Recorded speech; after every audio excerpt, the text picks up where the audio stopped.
Nous bénissons infiniment le Seigneur pour cette opportunité positive et nous accorder afin que nous puissions donner un message par rapport à cette grande solennité de la naissance de notre Seigneur et Sauveur Jésus-Christ. On se pose la question, l'incarnation, c'est quoi? Dans son étymologie latine, in veut dire dans ou en.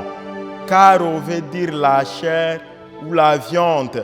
L'incarnation, c'est l'acte par lequel le Fils de Dieu s'est volontairement revêtu d'un corps et de la nature humaine pour sauver l'humanité.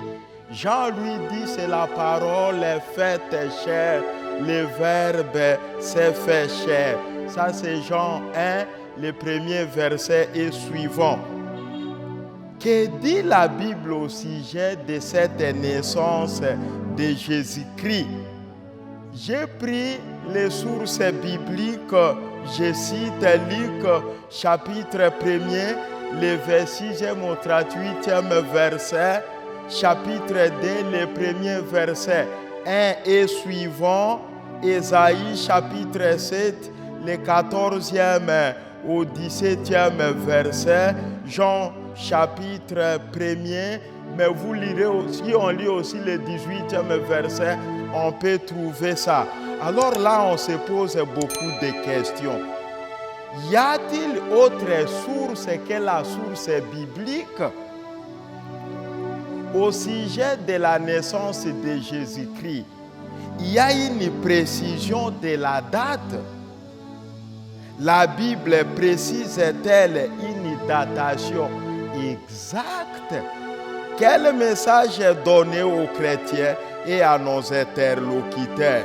Les chrétiens ont-ils raison de commémorer cette solennité religieuse chaque année, le 25 décembre? Voilà des questions que nous allons donner des réponses, même si le temps est vraiment jaloux pour nous, mais nous allons faire de notre mieux pour faire comprendre à nos interlocuteurs. Les textes bibliques précités sont très distants par rapport au contexte, par rapport aux différents auteurs.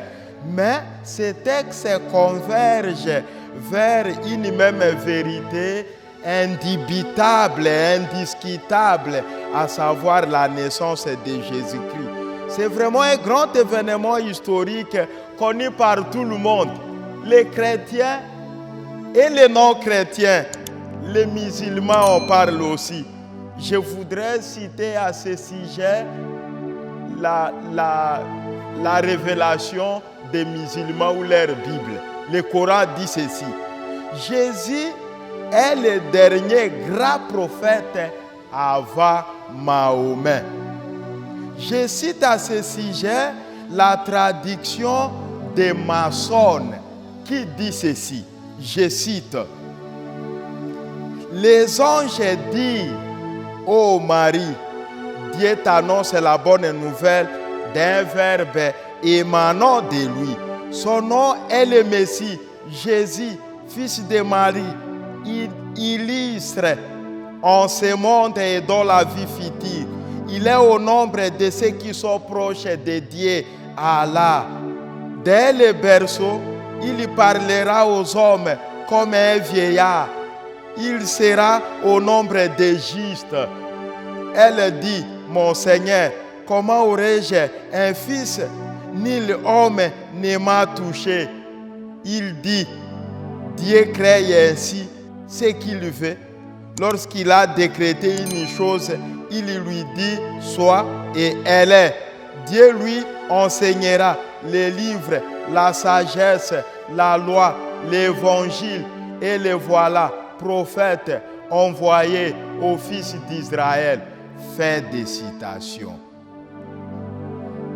Par rapport à la datation, Luc, comme premier historien chrétien, cite cet événement heureux et salutaire dans le temps et dans l'espace.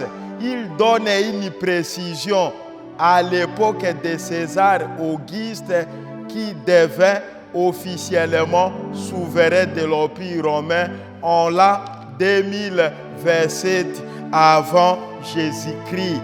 Dans cette perspective, historiquement parlant, Jésus-Christ est un homme de son temps.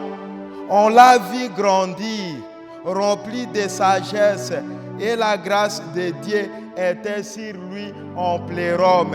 S'il faut lire Luc chapitre 2, verset 40 et rappeler la grande citation que nous venons de donner. La date exacte de sa naissance n'est pas connue pour les raisons suivantes. Dans l'Antiquité, comme aujourd'hui, encore dans le monde des traditions orales, on ne pouvait pas parler ou retenir la date exacte de la naissance de Jésus-Christ. Parce que la chronologie de la vie d'une personne ayant acquis une certaine notoriété s'articulait autour de la date de sa mort. Les sources historiques attestent que Christ était décédé le 14 Nissan. C'est l'équivalent du mois d'avril. La Bible parle de ça. Comme pour dire, l'Antiquité ne s'intéressait pas surtout à la naissance des personnages de race sociale modeste. C'est pourquoi on n'a pas retenu cette date-là avec exactitude. Mais cela ne veut pas dire que Christ n'était pas né.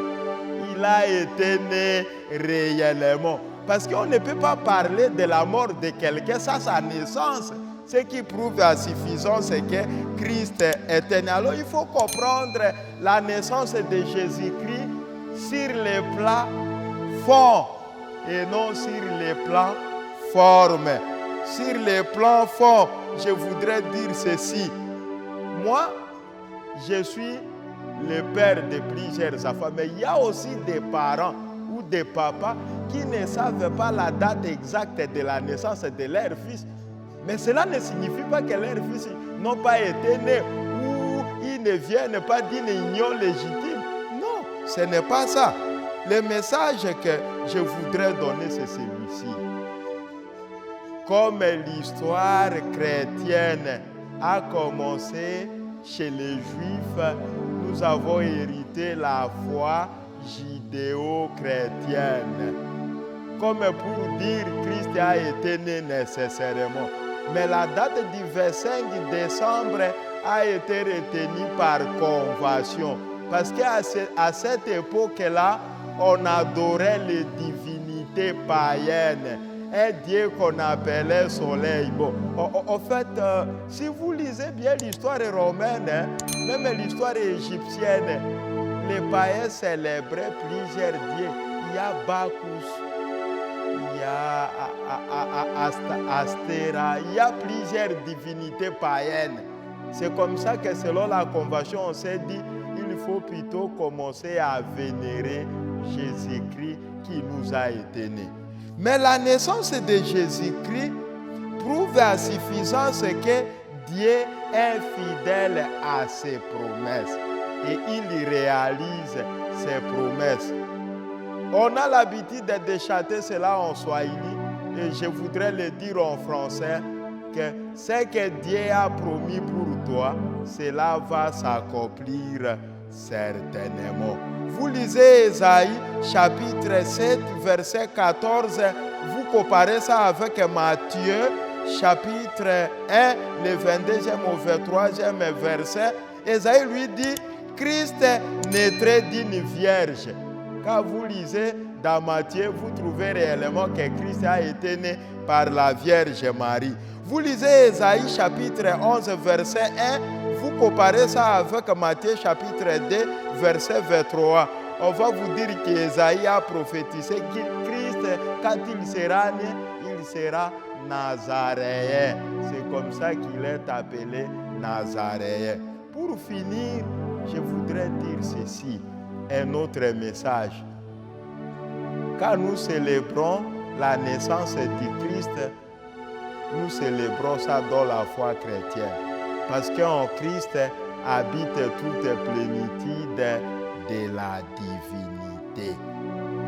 Outre le message que j'ai donné au sujet de l'accomplissement des promesses de Dieu, faut-il aussi dire que dans l'Ancien Testament, Ésaïe donne quelques qualificatifs à Jésus-Christ comme figure de proue. Il dit qu'il est le prince de la paix.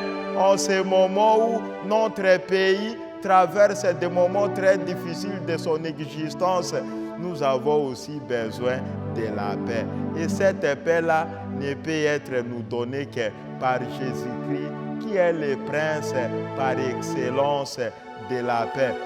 Je voudrais aussi demander aux chrétiens et à nos interlocuteurs de travailler pour la paix. La paix doit être une culture pour nous. Et la paix est une mosaïque d'actions complémentaires. Je suis appelé à travailler pour la paix de ma famille, dans ma famille, la paix de ma femme, la paix de mon époux. C'est le message que Christ nous donne. Voilà, il est difficile pour que quelqu'un puisse décortiquer, donner les messages complets, mais par rapport au timing qui nous a été accordé, voilà ce que nous pouvons donner comme message. Je demande à nos coparoissiens, à nos frères et sœurs en Christ et à nos interlocuteurs de vouloir bien partager le message.